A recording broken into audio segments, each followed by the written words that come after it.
Hey everybody, this is John Selway for 343 Labs. Today we are taking a look at a project and we're going to talk about whether it's techno or not, basically. We're going to check out this basic groove and work on it a little bit and see if we can't take it in the right direction. I mean, I'll start by saying right now, techno in terms of global popularity is bigger than ever. So there's more and more people into it, more people going out to the parties, more DJs, more producers, more people trying to get into the game. And there's new generations that are just, kind of learning about what it is and what the history of it is. And, that's where someone like me can come in. Is I've been a music producer since the late 80s, and I started learning how to make house and techno in the very late 80s and early 90s, and I got into the rave scene. And the stuff that inspired me, that I learned from, the originators, the innovators that I looked up to, I want to make sure that like a new generation knows about it and has that perspective. I think like if you're trying to make music now, and if you have a better kind of overall understanding of the big picture, you can, draw on that wealth of history and ideas and kind of take it from there. So I like to be able to share that perspective of producing different kinds of electronic dance music, especially techno.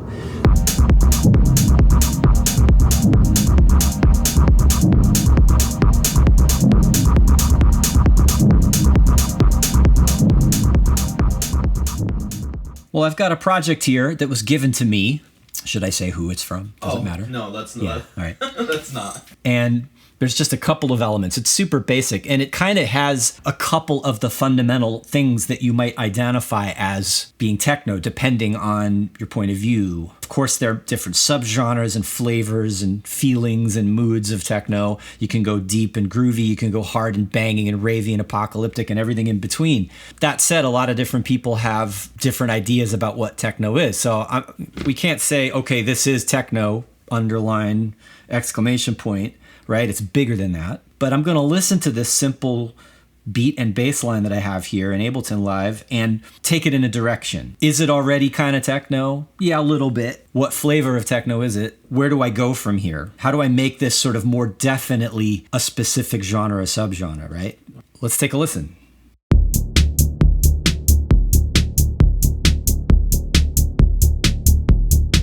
We've got an 808 kit loaded. This is one of the default kits from the Live library. Relatively unprocessed, clean samples straight out of the original 808. And then we've got a bass. The synth is a wavetable. There's an arpeggiator, right? So if you look at the MIDI, we're seeing long sustained notes being held, but the arpeggiator is breaking it up into eighth note, kind of straight rhythm.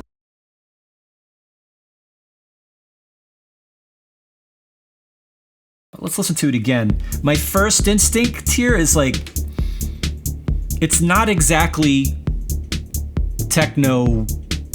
Like right away it could be, but this could go in multiple directions as a starting point for different genres. Depending on what you add to this, could make it more or less techno or something else entirely. So, the beat by itself, having those pure kind of straight 808 sounds and a strict, stiff beat like this reminds me a little bit of kind of more 80s electro, that kind of thing. Not all techno has steady kick drums. Most of it does, I would say. And I say what people usually, think of when they listen to techno beats is more that kind of feeling, for house as well and other four on the floor genres. If you listen to it by itself, let's mute that snare drum. Add in some kick drums on every beat, and now you've got that typical kind of thing that people typically associate with techno, especially certain more kind of driving, harder genres. Not always, but it comes down to the sounds and the groove and the flavor around that rhythm. These kinds of electronic synthetic percussion sounds, 909s, etc., those are kind of the archetypal drum sounds for a lot of techno and house and other related genres. So these might be just the right sounds. They're not wrong. I want a punchier kind of a kick. I might go to the kick drum settings and reduce the decay a little bit so it's less boomy. Right, you can feel it's a little more punchy now.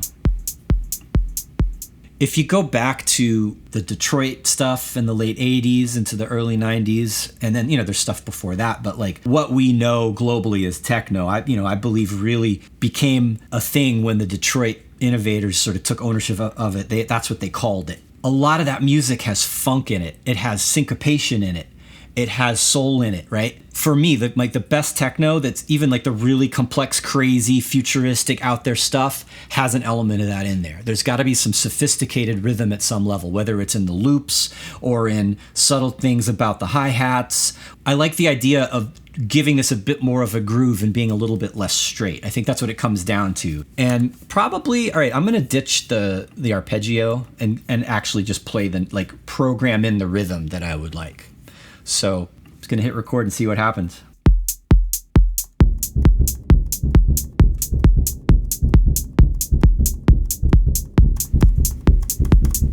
All right, it's a little loose, let's quantize it.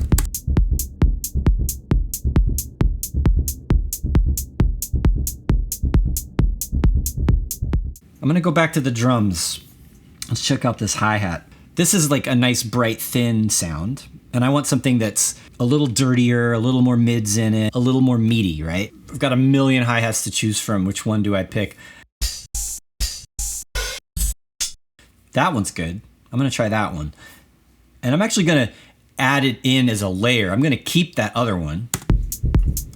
Let's add another track here.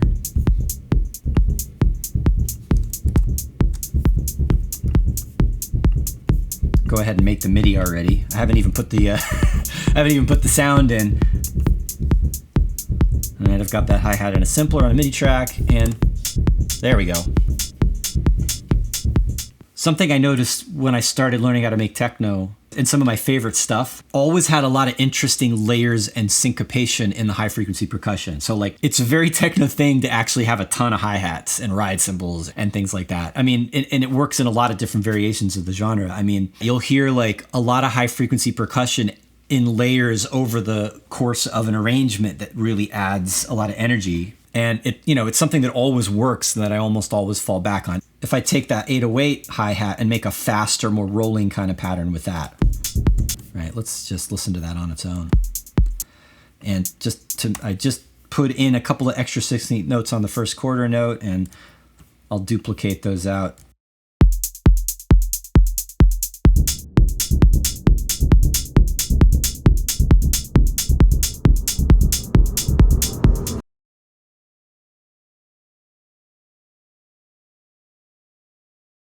One of the stylistic elements that I've always really loved in Detroit techno, finding that balance between something that's atmospheric and has a rich harmony to it, but also has the energy and the drive that the beat has, right? A quick way to get started with this, since I want to use the same rhythm that the bass note is playing to build my chords on, is I'm just going to copy that MIDI onto a new track. And now I got to find a good sound. I do like how a lot of late 80s, early 90s Detroit techno uses more these kind of cool, futuristic, sophisticated FM sounds. That could be interesting. Since I'm thinking about FM, I'm going to load up Operator. I've got the default operator. It's just playing a sine wave. I'm going to use that to pick out the chord notes. And then we'll go in and hot swap with some of the sounds in the library and see if we find something that works.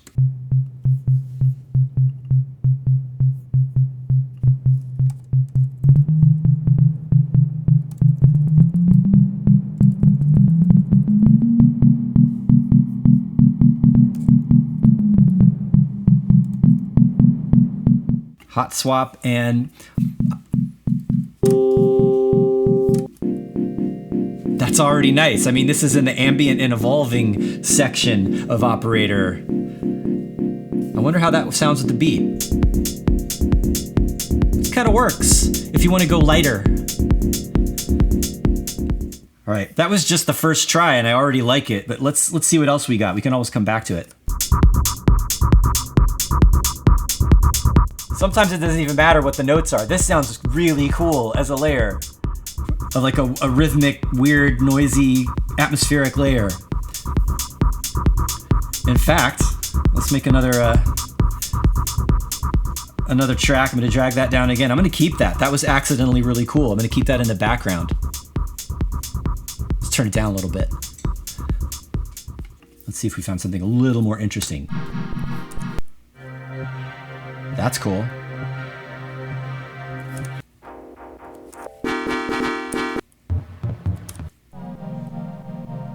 Smooth, easy. Maybe not quite rhythmic enough, but still kind of like the vibe of it.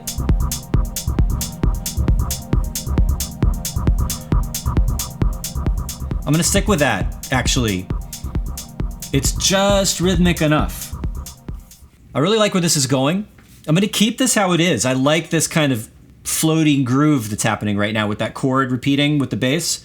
Let's add one more chord stab to contrast, to kind of jump out a little bit. And I'll try to like throw that in there in between the beats so that it really stands out and until maybe a little bit more of a brighter sound. All right, let's try out this new drift synth that came out in the update of Live today. A new clip here. And I'm gonna start just by finding the right rhythm and then figuring out what the chord notes are gonna be. Kind of like I did when I just took the bass and added notes to it to create the chord. I'm just gonna start with the rhythm first.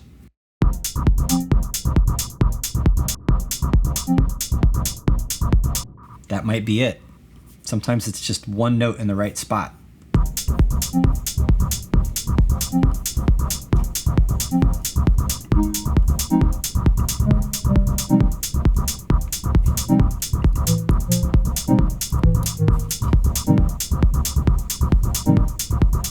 It's a decent sound. Let's try adding some atmosphere to it. Let's try a reverb.